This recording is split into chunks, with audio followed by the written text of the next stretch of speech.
Sans doute, l'arme de la critique ne peut-elle remplacer la critique des armes. La puissance matérielle ne peut être abattue que par la puissance matérielle.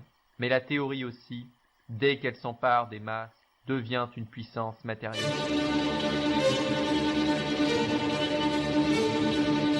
Nous reconnaissons notre vieil ennemi, la marchandise, le travail marchandise, la société marchande, le capitalisme.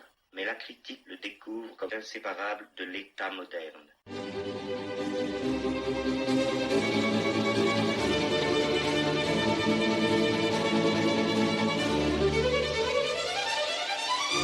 Nous devons changer partout où il le faut des structures étroites et périmées de l'État et du travail. Nous devons reconstruire la société moderne en fonction des besoins réels, sans travail, sans entreprise, sans l'État. Le peuple français doit déclencher l'immense transformation qu'il veut.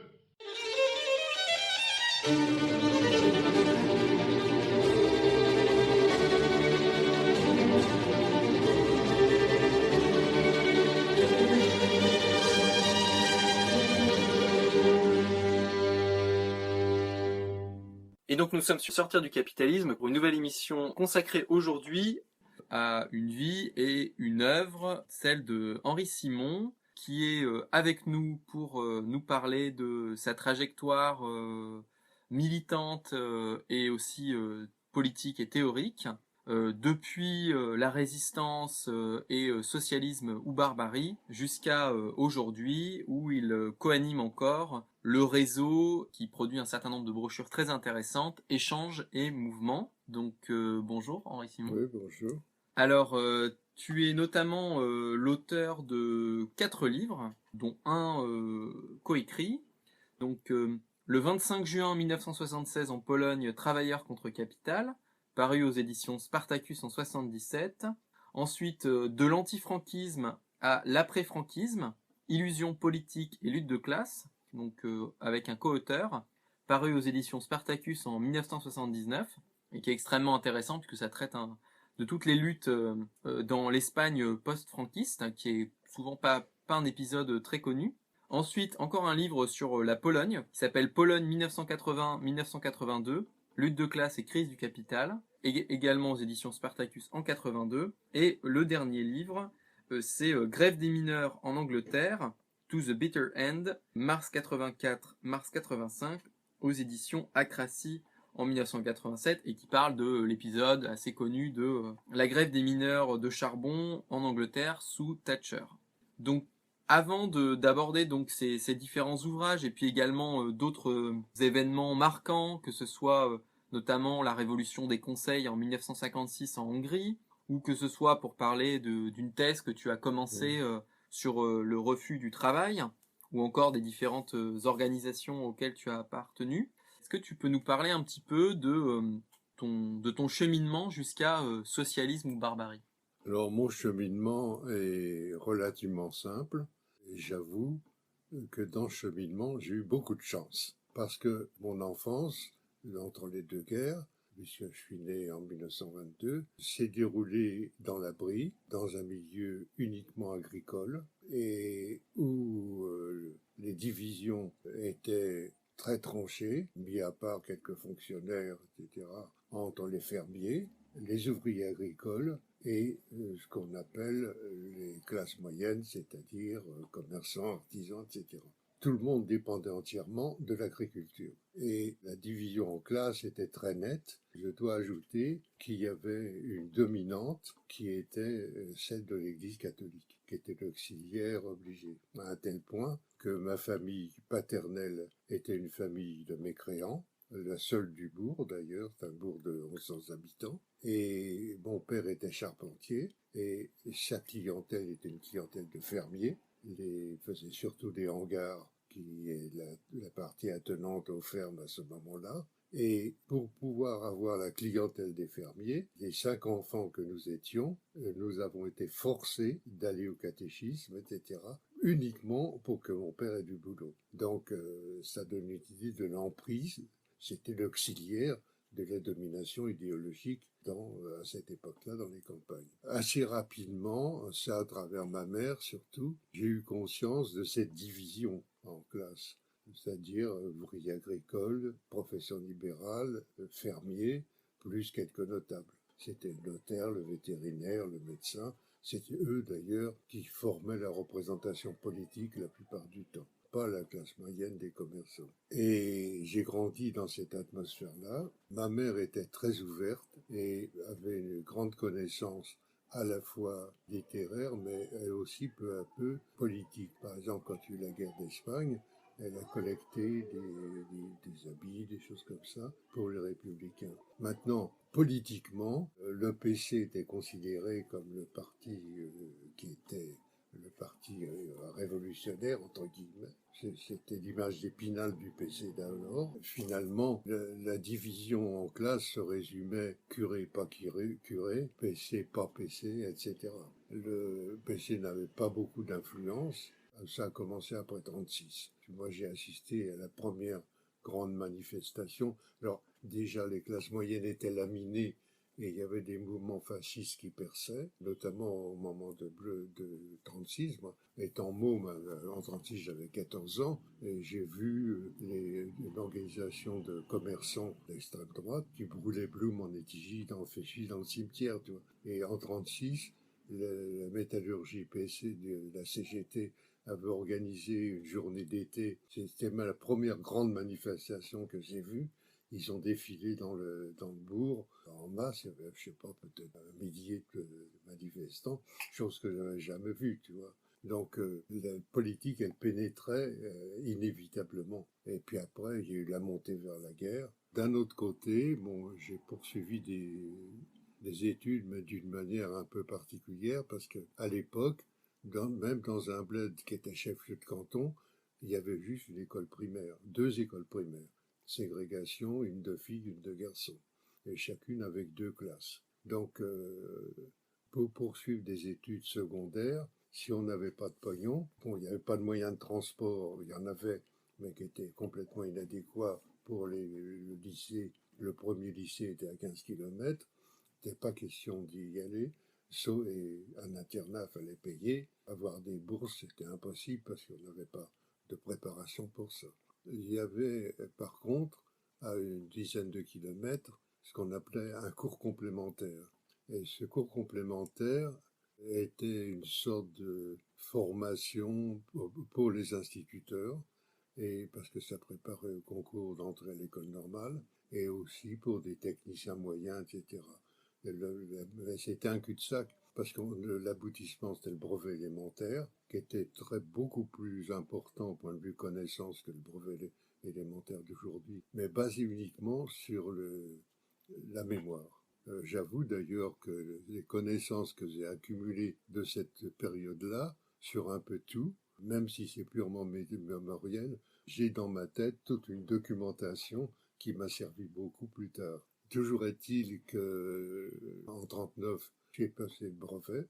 Je voulais pas aller à l'école normale parce que ma mère avait dû prendre sa retraite anticipée parce que élever 5 mômes et faire des cours, et mon père qui ne l'aidait pas beaucoup, l'aboutissement, ça a été qu'elle a dû prendre une retraite anticipée. Elle a eu une sorte de dépression nerveuse, si on peut dire. Donc elle a dû quitter l'enseignement, et pour moi, l'enseignement conduisait à ça, tu vois. Donc je voulais pas être enseignant, j'aurais pu, si j'avais voulu. Donc la question, comme j'avais des inclinaisons pour les sciences, et notamment la chimie, les choses comme ça, j'ai entré dans une école qui formait ce qu'on appelait à l'époque des techniciens de laboratoire, des aides-chimistes, en quelque sorte. Et cette école était à Paris. Donc en 39, au moment de la déclaration de guerre, je devais entrer dans cette école à Paris, ce qui supposait que je vienne à Paris et tout. Alors, je vais te faire grâce de toute cette période-là, parce que, au point de vue politique, j'ai pas mal de vicissitudes, parce que j'ai vécu en 39 à Paris, j'ai vécu l'Exode. Après l'Exode, j'ai retourné un peu à l'école, mais étant donné ce que j'avais subi pendant l'Exode, je suis tombé tuberculeux. J'ai été soigné et pendant toute la guerre, ça consistait à me récupérer au point de vue physique et au point de vue intellectuel, au point de vue social, j'ose dire. Parce qu'à l'époque, la tuberculose, avoir été tuberculeux, on était un proscrit. À la Libération, j'avais été sollicité vers la fin à faire partie d'une espèce de comité clandestin de résistance. Mais à l'époque, l'influence que j'avais, c'était toujours l'influence, ce que je disais tout à l'heure, du PC. Quand il y a eu la Libération, j'ai fait partie du comité de libération et j'ai même été secrétaire de ce comité de libération. Mais sans option politique bien précise, tu vois. Pas de patriotisme, parce que du côté de ma mère, m'insufflait plutôt une sorte d'internationalisme que un nationalisme quelconque. Et le problème qui s'est posé à l'issue de la guerre, ça a été que faire. Alors, j'avais suivi pendant la guerre, j'étais pas resté inactif en quelque sorte. D'une part, j'aidais mon père dans son boulot, ce qui permettait une récupération physique.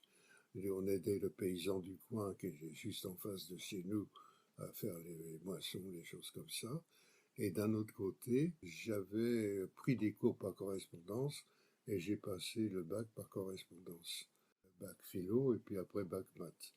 Et donc, la question se posait pour moi, qu'est-ce que j'allais faire doublement, à la fois au point de vue travail, il fallait que je trouve un boulot parce que à la fin de la guerre, en 45, j'avais déjà 23 ans, donc je voulais pas rester à la charge de mes parents éternellement. Et politiquement, les choix étaient toujours, c'était pas vraiment un choix, j'avais une sympathie pour le PC, sans formation particulière et sans connaissance particulière de la théorie politique et de tout ça. C'était uniquement plus sentimental, je dirais, et puis s'appuyant sur la division entre classes que j'avais vue dans mon enfance. Parce que la condition des ouvriers agricoles était terrible pour ça. Si on avait les yeux pour voir et comprendre, on se rendait compte qu'il y avait une classe d'exploités, que ça existait. Quand j'ai cherché du boulot, déjà, il y a des professeurs qui corrigeaient les trucs d'enseignement par correspondance, qui m'a fait venir à Paris et qui m'a dit, écoutez, je vois que vous avez des qualités, si vous voulez poursuivre des études de sciences et de physique, je vous soutiens, je vous aide, etc. Et j'ai refusé pour deux raisons. D'une part, ça signifiait d'être toujours à la charge de mes parents, et d'autre part, question de santé, revenir à Paris, ça me paraissait assez aléatoire. Le système de privation de rationnement existait toujours quelques années après la libération. Les choses ne sont pas mises en place tout de suite. Donc, de ce côté-là, j'ai cherché du boulot. À ce moment-là, j'ai été à un truc d'orientation professionnelle. J'aurais expliqué ma situation et ils m'ont dit, écoutez, faites du droit. Je ne savais pas trop où ça m'emmènerait, etc. Toujours est-il, je me suis inscrit par correspondance, toujours, à la faculté de droit de Paris. Et alors, curieusement, j'ai pris comme option le droit du travail. Tu vois déjà certaines préoccupations qui pouvaient m'orienter, si tu veux. Et puis, quand j'ai cherché du boulot, j'ai refusé un boulot dans une boîte parce que j'ai senti qu'il me fourrerait dans la direction d'une entreprise métallurgique et je voulais pas être dans des trucs de direction. Donc, tu vois, j'avais déjà des choix. Toujours est-il que par relation, je suis entré comme employé dans cette boîte d'assurance où je suis resté pendant 25 ans. Entrer dans une boîte d'assurance, pour moi, entrer dans le boulot, il n'y avait pas de problème, j'ai adhéré à la CGT tout de suite. Et puis, comme celui qui était secrétaire de la section partait à la retraite, on a sympathisé, il m'a dit, ouais, quand je prends ma retraite, tu prends ma succession. Donc je suis devenu secrétaire de la section CGT de la boîte. Mais j'étais pas copie conforme, si tu veux, par rapport à ce que les gens s'imaginent pas aujourd'hui et quelle était la domination de la CGT, du PC à la Libération. Le PC récoltait entre 30 et 40% des voix aux élections. La CGT était dominante un peu partout dans les entreprises et contrôlait assez strictement. Et moi, j'avais spontanément une certaine conception de l'action syndicale qui était la défense de ceux que les autres syndicats appelaient les indéfendables, c'est-à-dire ceux qui transgressaient, parce que je cite toujours comme exemple que la carte syndicale de la CGT disait « tu dois être le meilleur à ton boulot ». Et là, il y avait une morale du travail qui était imposée à travers les syndicats, notamment dans la CGT, et tous ceux qui transgressaient cette morale étaient les indéfendables. Or, les résistances au travail se font d'abord par rapport à ce type de canal. Bon, déjà pour dire que j'ai revu dans les brancards, j'étais pas conforme.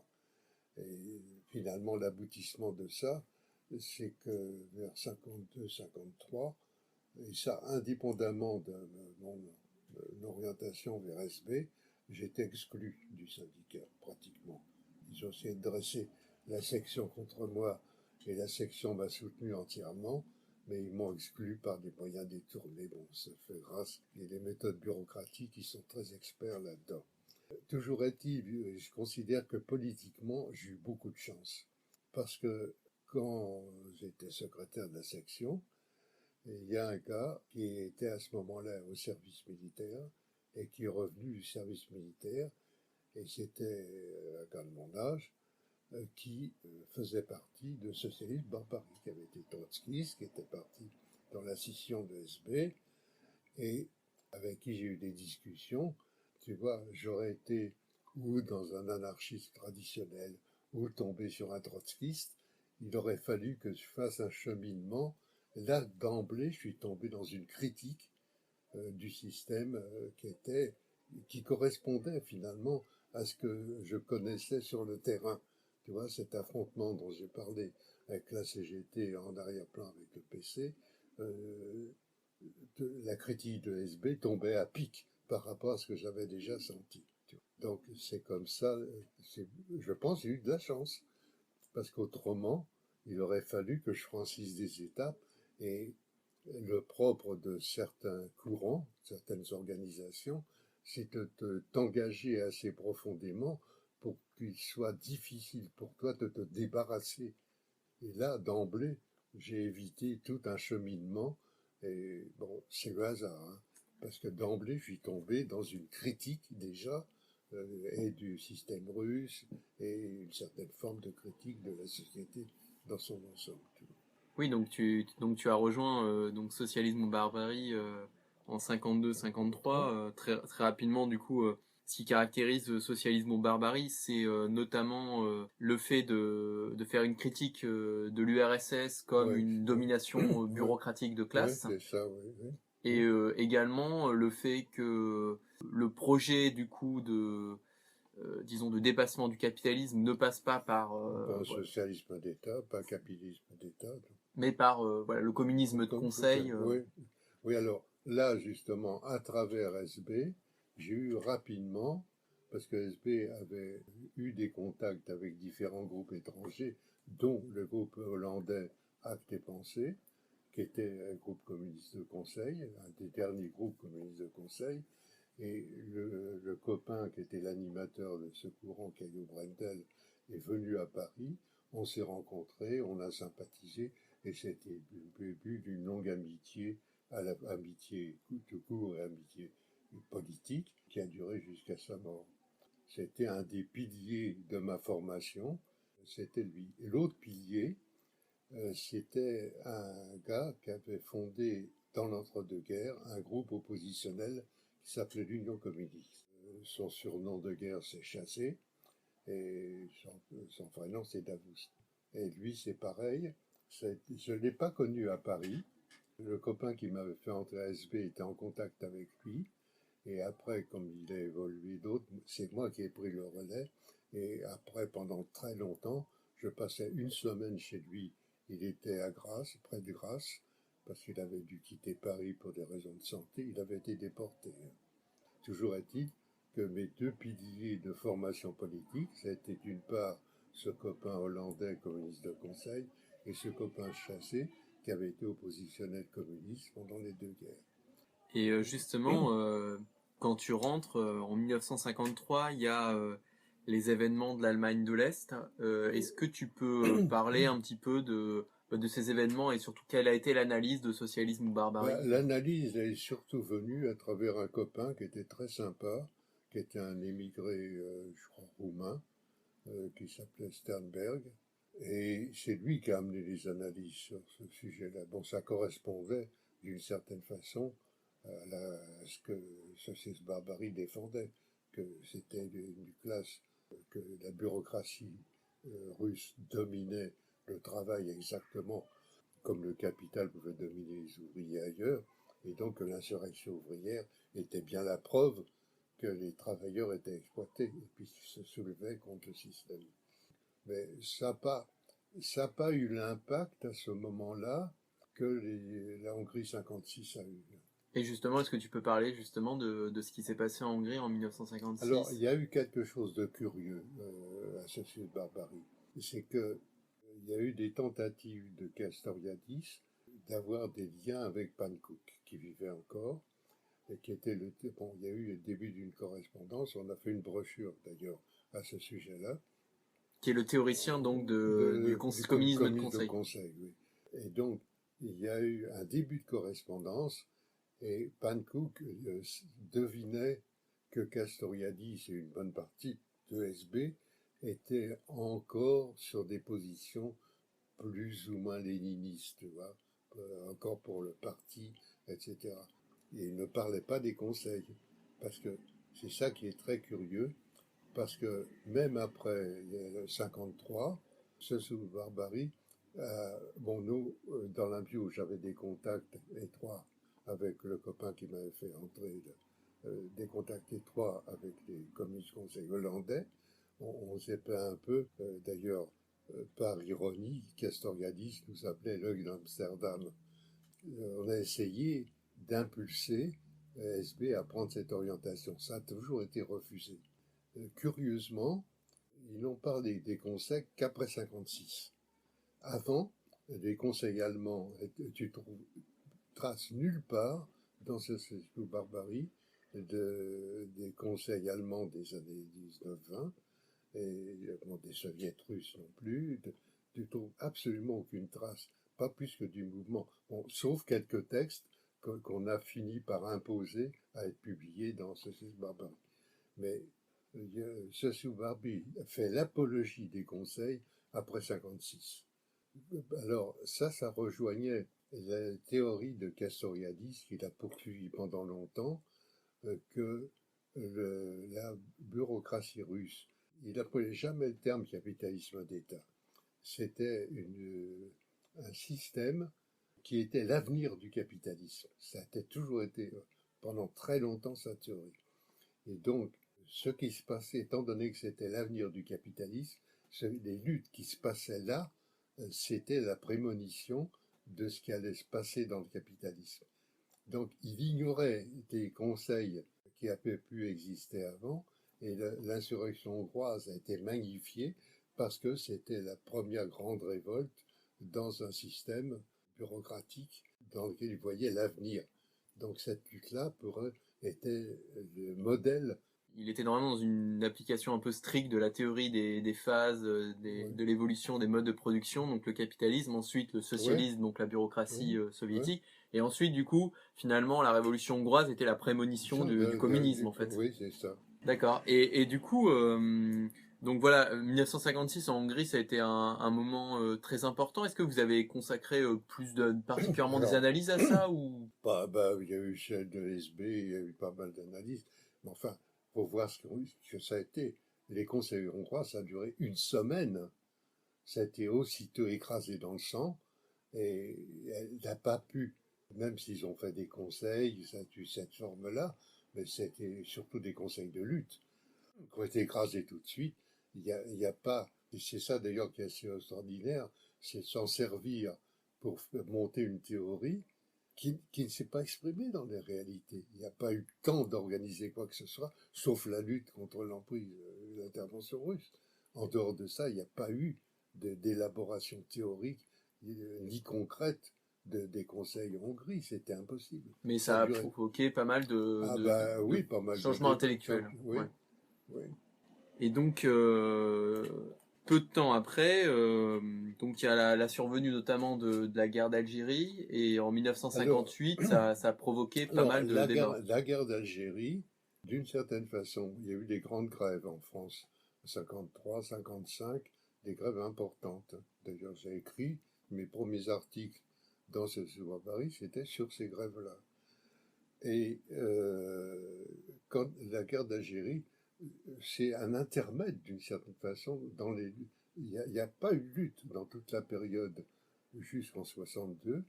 Il n'y a pas eu de grande lutte parce que tout était centré autour de la lutte contre la guerre d'Algérie et la fin de la guerre. Et ça, la préoccupation des groupes était essentiellement ça. Alors, quand il y a eu le coup d'État de De Gaulle, qui s'est appuyé sur les pieds noirs d'Algérie, la partie de l'armée qui soutenait la position de l'Algérie française. De Gaulle a utilisé habilement ce truc-là, ce qui d'ailleurs lui a valu une haine de toute l'extrême droite française, où ils ont essayé plusieurs fois de le descendre. La crise politique, à ce moment-là, qu'il y a eu en 56, il y a eu des élections, et les sociaux-démocrates avec Guy Mollet se sont fait élire sur la base de faire la paix en Algérie. Or, pas plus arrivé au pouvoir, et quand il essayait de mettre en place les premiers prémices d'une orientation vers une paix en Algérie, vers l'indépendance de l'Algérie, aussitôt il y a eu une éruption de violence, etc., en Algérie, et Mollet a capitulé. Et c'est ça qui a créé la crise de 58, c'est cette capitulation alors qu'il était élu pour faire la paix en Algérie. Et il y a eu la conjonction aussi avec le mouvement des classes moyennes. Ah oui, le poujadisme. Poujadisme, la concentration des campagnes aussi, parce que ça on oublie souvent que le remembrement 60, ouais. 60 et la mécanisation, c'est 50 des campagnes, etc., à éliminer le petit commerce de ville, parce que les ouvriers agricoles sont partis en usine, et ils ont quitté les campagnes, il y a eu un exode rural très important, et il y a eu une désertification. La première désertification des campagnes était à ce moment-là très importante. Et ceux qui en ont pris le plus, c'est les petits commerçants, les artisans, qui dépendaient de l'agriculture. La fin du cheval, par exemple, représentait la fin de tout les petits commerces locaux qui vivaient de ça, depuis le charron jusqu'au cellier, enfin, on oublie tout cet aspect. Et il y a eu une conjonction des dernières résistances à cette désertification des campagnes avec cette montée de la guerre d'Algérie. Et c'est pour ça que d'ailleurs il y a eu tout un débat autour de l'interprétation de 1958 où Cornelius Castoriadis lui avait plutôt l'analyse qu'en fait c'était une fascisation rampante, et toi tu défendais plutôt l'idée que De Gaulle était arrivé pour mettre fin à la guerre. Ah, exactement, parce qu'il y a eu une fausse interprétation qui n'a pas duré longtemps mais qui a duré quelques mois. Société ou barbarie, qui était axée sur l'opposition à la guerre, a vu affluer alors que jusqu'à ce moment-là, on était dans des réunions à peine une douzaine, c'était pas grand-chose, SP. Il y a eu un afflux, tout d'un coup, il y a eu 100 personnes, et essentiellement étudiants, qui venaient pour se battre contre la guerre à cause de la révocation des sursis. Tout le monde sait ce qu'étaient les sursis, c'est qu'on faisait des études, on était dispensé du service militaire jusqu'à la fin des études. Et donc, il y a eu révocation des sursis, ce qui faisait que les étudiants devaient partir immédiatement à la guerre. Donc, il y a eu une résistance importante dans le milieu étudiant à cause de ça. Et donc, Société Barbarie a vu affluer des étudiants et une masse de gens qui n'étaient pas politisés spécialement, donc qui étaient prêts à être les petits soldats de Castoriadis. Et l'interprétation pendant quelques mois, c'était que De Gaulle, dans la mesure où il s'appliquait qu'il avait été Alger en levant les bras, disant à toute l'assemblée dans la rue, je vous ai compris, l'idée qu'il allait épouser les thèses facho, effectivement, de toute l'opposition d'extrême droite algérienne dans l'armée et des colons algériens. Et donc, il y a eu pendant quelques mois l'idée de ça. Et dans la mesure où on s'opposait à ça, moi je me rappelle, il y a eu une assemblée, une première grande assemblée où Castoriadis a imposé ses idées. Moi, j'ai essayé de dire, c'est pas vrai. Je me suis fait traiter de lâche, que je refusais de me battre, tu vois. Mais pour eux, c'était essentiel. Donc, l'idée, c'était, il va y avoir un régime fasciste, et il y aura une révolte ouvrière contre ce régime, donc il faut être là, donc il faut s'organiser. Bon, il y avait les troupes pour ça, donc s'organiser. Il y a eu un schéma d'organisation qui était de type léniniste, avec comité responsable, tous les trucs qu'un schéma léniniste peut contenir. Donc on s'est opposé à ça à quelques-uns, dont le Fort, et on a été plus ou moins exclus des méthodes bureaucratiques traditionnelles, des scissions, du refus de communiquer quoi que ce soit. Bon, Et du coup, c'est à ce moment-là que vous créez donc Information et Liaison ouvrière, oui, oui. et puis qui va devenir Ah Information oui, et alors là Correspondance ouvrière. c'est toute une histoire, parce que en même temps, en juillet 58, il y a eu une réunion de tous les groupes d'entreprises. Il y avait des petits noyaux d'entreprises oppositionnels à la domination de la CGT, qui préexistaient déjà. Certains qui étaient animés par des trotskistes, d'autres indépendants. Il y a eu une réunion à la Bourse du Travail en juillet 58. Ça a été un échec, parce que chacun venait avec l'idée de créer son organe ouvrier. Toujours est-il qu'on s'est trouvé un nombre assez restreint de camarades, et que venant d'horizons différents, les uns noirs et rouges, d'autres du groupe de Maximilien Rubel, socialiste de conseil, d'autres, tu vois, qu'on ne voulait pas s'intégrer dans tous ces trucs-là, et on s'est retrouvé à faire des réunions qu'on a coupé au départ très modeste, qu'on appelait réunion interentreprises, qui s'est étoffée peu à peu, et qui a fait un bulletin propre, et qui s'est un peu autonomisé par rapport à ILO, qui était un cercle d'intellectuels, qui vivait surtout sur l'opposition à la guerre, alors que le regroupement interentreprises, on s'intéressait à la condition ouvrière de chacun. Et les choses ont peu à peu, il y avait juste un ou deux du regroupement qui allaient aux réunions d'ILO, mais il y avait très peu des intellectuels qui participaient aux réunions d'ILO. C'est uniquement un groupe ouvrier employé, de salariés d'entreprises. Et quand la guerre d'Algérie s'est terminée en 62, le groupe ILO a complètement disparu, et le groupe interentreprise s'est érigé en ICO, Information Correspondance Ouvrière, Qui est un peu l'ancêtre d'Échange et Mouvement. qui est l'ancêtre d'Échange et Mouvement, avec la reproduction d'une situation un peu similaire en 68. Oui, et justement par rapport à 68, tu as parlé notamment des liens que tu avais tissés avec Noir et Rouge, donc un groupe anarchiste, avec Maximilien Rubel. Est-ce que tu pourrais parler rapidement de tes liens justement conflictuels avec l'international situationniste? Alors, bon, il y a eu à ICO, on cohabitait. Certains appartenaient à des groupes, je vais citer Noir et Rouge, le groupe de Rubel, et puis d'autres à aucun groupe, qui s'est étoffé petit à petit, tu vois, parce qu'au départ, on était peut-être une dizaine, et puis vers 66-67, on était quand même entre 30 et 40, tu vois. Et on a attiré quelques intellectuels aussi qui sont venus. Daniel Saint-James, Brissanier. J'ai toujours essayé de garder des contacts internationaux. On a eu des contacts internationaux avec Caillou Brendel, le groupe Hollande comme conseil, ça toujours, avec le Chazé, le copain du Mouti, et aussi peu à peu avec le groupe anglais Solidarité.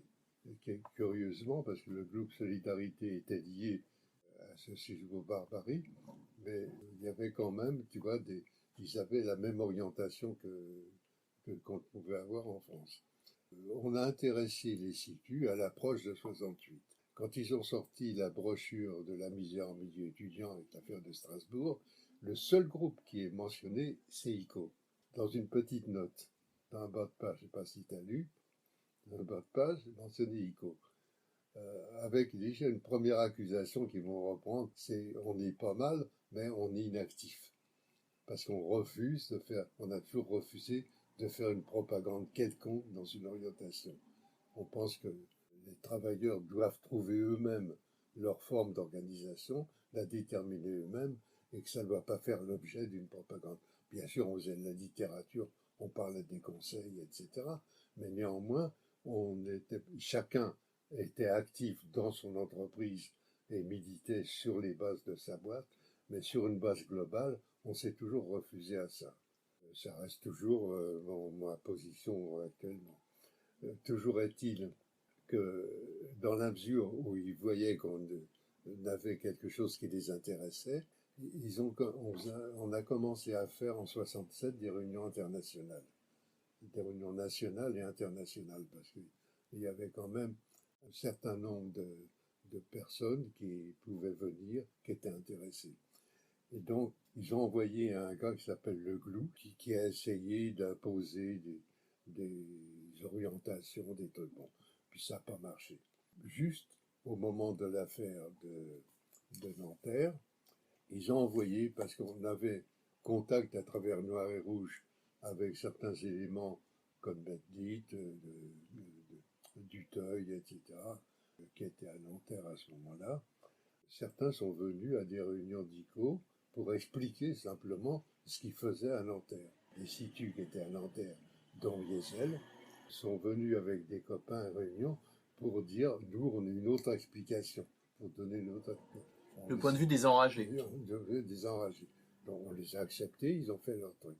À un moment, ils sont venus en force pour essayer de faire ce qu'ils faisaient en général dans les groupes, essayer de les faire éclater. On leur a dit, il n'y a pas de problème, vous prenez les réunions d'ICO une fois sur deux, ce sera vous, une fois sur deux, ce sera nous. Et le contenu d'ICO, une fois sur deux, ce sera vous, une fois, ce sera nous. Alors ça, comme ça correspondait pas du tout à ce qu'ils rêvaient, ils sont sortis en claquant la porte, en disant, j'ai les paroles mémorables de Wiesel, ça vous retombera sur la gueule. Retomber sur la gueule, c'était un article incendiaire dans les prochains IS, parce que d'un côté, tu as eu un premier article qui était louangeux, puis après, tu as eu un article où ils descendaient en flamme.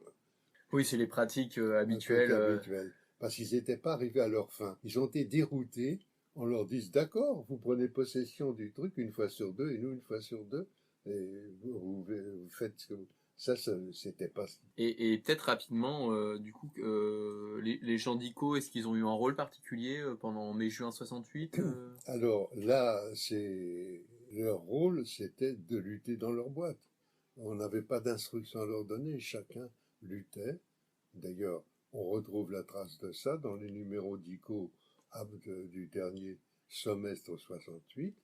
On a demandé à chacun de raconter, tu trouveras le témoignage de ce qu'ils avaient fait respectivement dans leurs boîtes respectives.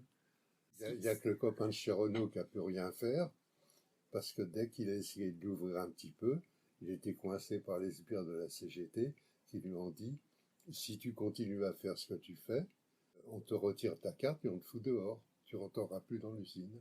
C'est intéressant justement. Finalement, ça montre bien tout ton cheminement et aussi le rôle que vous avez eu dans mai 68, que justement, ce qui vous distinguait de l'international situationniste, finalement, c'était le refus d'être une avant-garde. En fait. Exactement, oui. Bien qu'on en soit une sur notre travail. Avant-garde au sens traditionnel militant. Ce serait intéressant, puisque maintenant on a globalement fini avec la période d'avant 68, de parler un petit peu de la thèse que tu as voulu faire, donc que tu as commencé en 1973 autour de la question des résistances au travail, du refus du travail. Oui, alors tout ça recoupe un peu ma vie personnelle, dans ce sens que dans les réunions internationales qu'on a faites, j'étais assez lié avec un gars de solidarité qui était à peu près sur nos positions au point de vue de la lutte de classe. Et dans la mesure où Solidarité, à un moment donné, a repris les idées de Castoriadis, mais deuxième version, c'est-à-dire l'abandon du marxisme, etc., n'a pas accepté cette mutation de Solidarité et a fini par être exclu de Solidarité. Et on avait eu contact avec lui dans des réunions internationales parce que autant Solidarité venait aux réunions nationales et internationales d'ICO, autant ils nous invitaient à leurs réunions en Angleterre. Et à ce moment-là, quand il a été exclu, ça a correspondu à la fin d'ICO et il a été un des fondateurs d'Échange. Ça a suivi une réunion internationale qui s'est tenue à Boulogne et c'est là où sont élaborées en quelque sorte les positions d'échange. Les trois piliers, c'était ce copain, George Jacobs, Caillot Brendel et moi. C'était les trois piliers, chacun ayant un groupe derrière lui, plus ou moins. Que George Jacobs n'était pas seul, il était sorti avec d'autres. Donc le départ d'échange, ça a été ça. C'était un peu un groupe international dès le départ. Et les positions de base, du coup, c'était quoi les positions de base? De base, c'était la lutte de classe est essentielle, et c'est ça. Et c'est que plus ou moins communiste de conseil, ici en arrière. À l'époque, je suis trouvé licencié économique. On avait droit si on faisait une formation, on avait droit à un an plein salaire, qui pouvait être prolongé par un an plein salaire. On pouvait tirer à peu près 3 ans plein salaire sans rien faire. Donc j'ai pris cette voie-là, et pour formation, je me suis inscrit en fac, en sociologie, pour faire une thèse sur le refus du travail. Bon, j'ai été admis tout de suite pour faire ce travail-là, etc. Et j'ai commencé à accumuler de documentation, etc.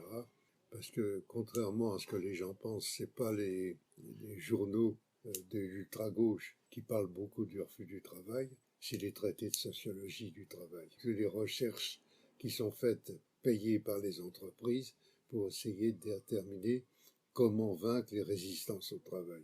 Et ça, personne ne va chercher beaucoup là-dedans.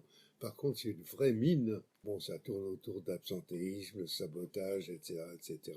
Et là, c'est une vraie mine de documents. Parce qu'ils parlent de la manière de combattre, ils décrivent les cas concrets, justement, et chiffrés, et tout ce qu'on veut. Toutes les formes possibles et imaginables de détournement, et qu'en général les syndicats négligent et considèrent que c'est pas la lutte, alors que pour moi c'est la lutte de base contre l'exploitation.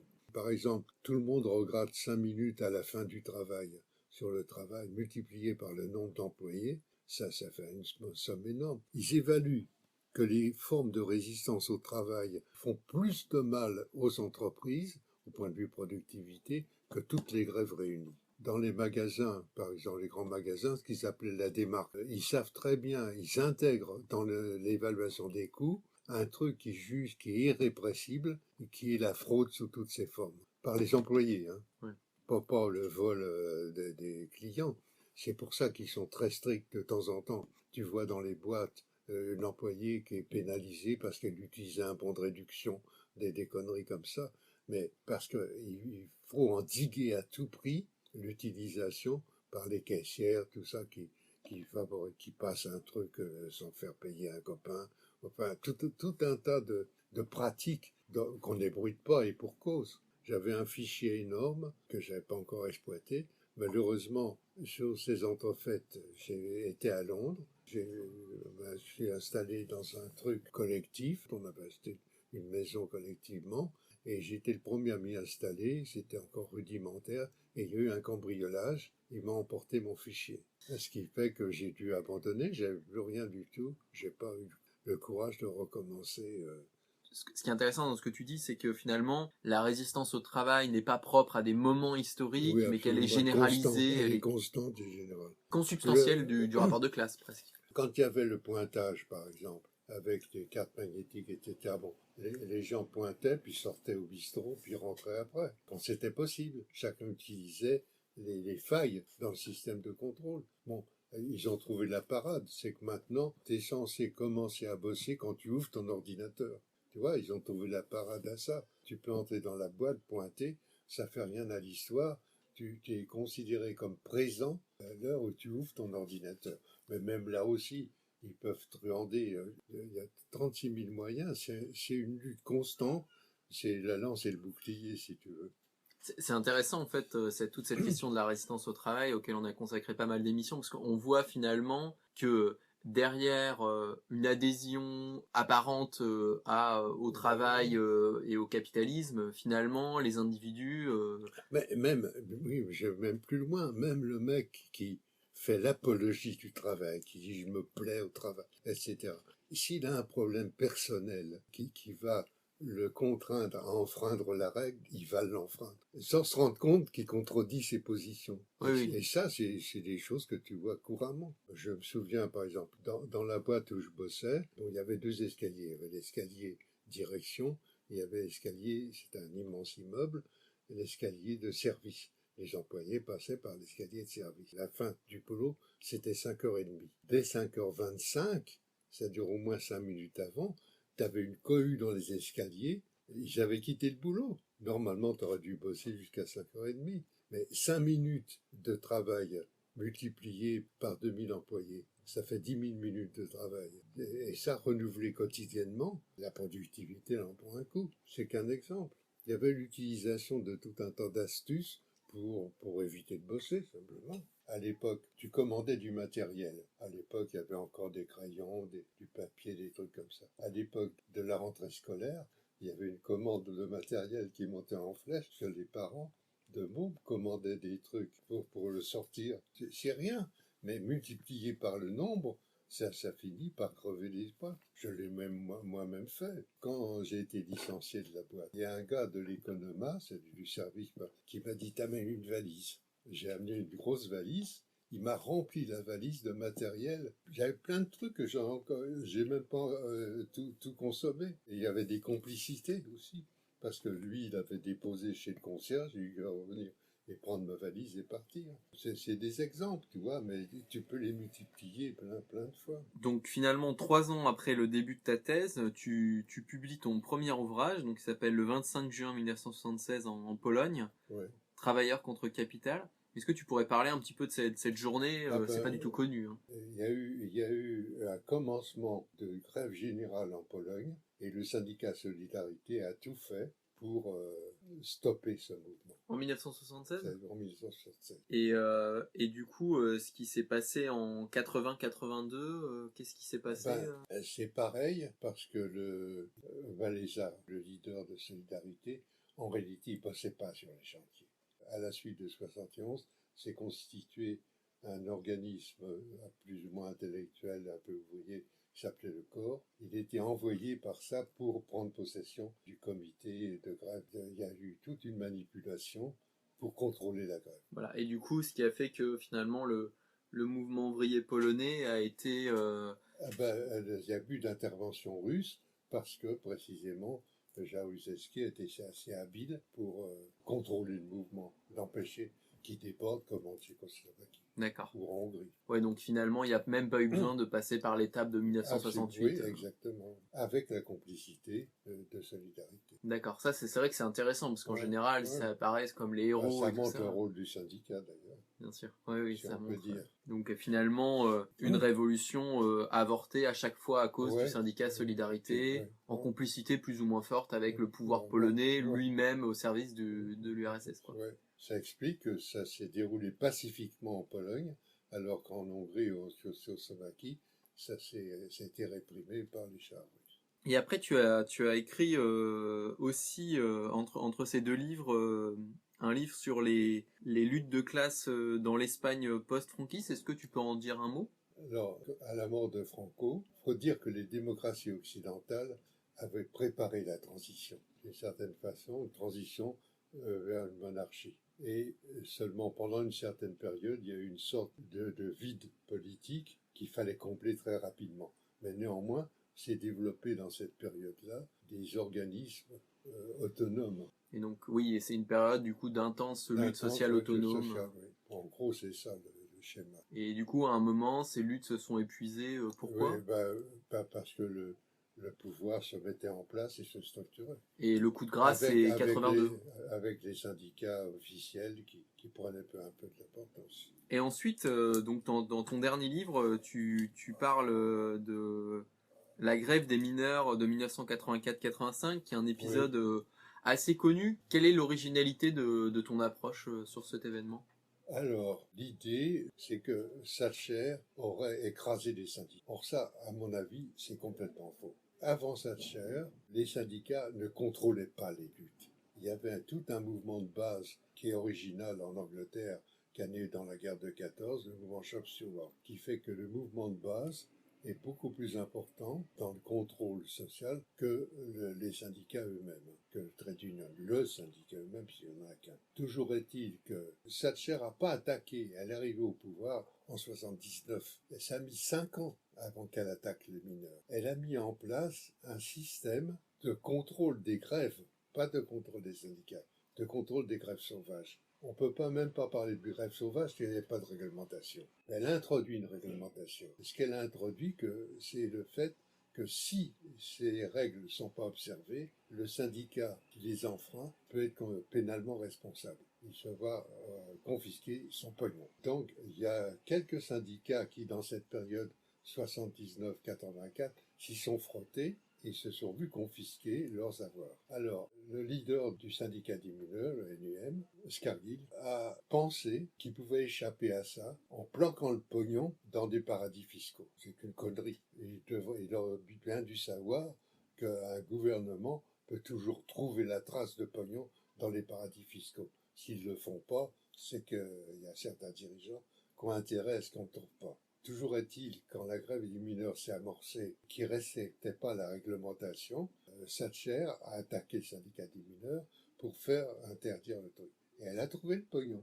Alors, donc, le syndicat s'est trouvé démuni par rapport à un soutien éventuel de la grève. Bon, mais ça, c'est qu'un aspect du problème. C'est que Scargill était du PC, c'était un bureaucrate absolu, et il ne faisait confiance que dans la hiérarchie de son appareil. Mais il y a eu un immense soutien populaire à la grève des mineurs. Seulement, Scargill et les dirigeants du syndicat des mineurs ont tout fait pour empêcher qu'il y ait un contact entre les comités de base qui existent un peu partout, qui voulaient ce soutien direct avec les mineurs, à la fois financier, direct, et lui a coupé complètement, fait tout pour qu'il n'y ait pas, au contraire, organisé une stratégie quasi militaire de résistance. Mais sous cet angle-là, c'était perdu d'avance. Parce que face à la police, sauf si tu as un soutien énorme, il y a un exemple qui est venu plus tard, c'est à propos de la poll tax, où il y a eu un mouvement général, complètement incontrôlé, parce que c'était un mouvement qui échappait à toutes les structures politiques et syndicales, et Thatcher a dû céder, parce qu'il y avait une telle extension et puis une telle mouvement d'initiative populaire qu'elle a dû céder. Ça aurait pu être la même chose dans la grève des mineurs. Mais la bureaucratie du syndicat s'est opposée à ça en engageant des batailles qui étaient perdues d'avance, des batailles rangées même pratiquement avec les mineurs, ce qui a fait que le soutien populaire n'a pas pu s'exprimer directement. Alors que s'il était exprimé directement, d'ailleurs, la fin de la poll tax, c'était le départ de Thatcher. C'était son échec politique. Et donc, la grève des mineurs, elle a pu triompher. Elle a mis tout le paquet qu'il fallait pour ça, mais néanmoins, je crois que cette coupure qui était l'œuvre de la bureaucratie syndicale, ils ont creusé leur propre tombe d'une certaine façon. Oui, voilà. C'est intéressant comme explication alternative. Alors qu'on présente Thatcher a détruit les syndicats, c'est pas vrai, ils existent toujours. Simplement, ils doivent suivre les règles. Et c'est dirigé contre la base, contre les grèves sauvages. Il y a eu même des exemples plus récemment où il y avait des grèves sauvages dans les postes. Ils ont condamné le syndicat pour pas avoir su discipliner ses membres. Ça rejoint la thèse finalement des syndicats comme co-gestionnaires du capitalisme. Exactement, oui. Et où finalement, là, Thatcher a forcé un peu les syndicats à avoir ce rôle. Oui, exactement. C'est-à-dire, avant, ils pouvaient pas jouer ce rôle parce que la base leur échappait. Le mouvement Shop Stewart était un mouvement qui était né spontanément, sur lequel les bureaucraties syndicales n'avaient pas de contrôle. Et justement, finalement, vous avez poursuivi cette analyse avec Échange et Mouvement jusqu'à aujourd'hui par de nombreuses brochures qu'on peut trouver sur votre site d'ailleurs, qui sont très intéressantes d'ailleurs, et notamment sur le mouvement des banlieues en 2005, mais aussi sur les grèves de 95, etc. Voilà, sur mondialisme.org, qu'on mettra en lien. Merci.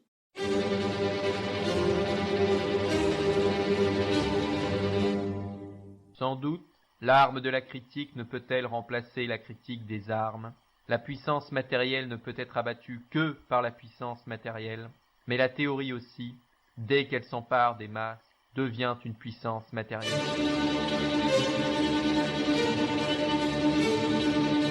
Nous reconnaissons notre vieil ennemi, la marchandise, le travail marchandise, la société marchande, le capitalisme. Mais la critique le découvre comme inséparable de l'État moderne.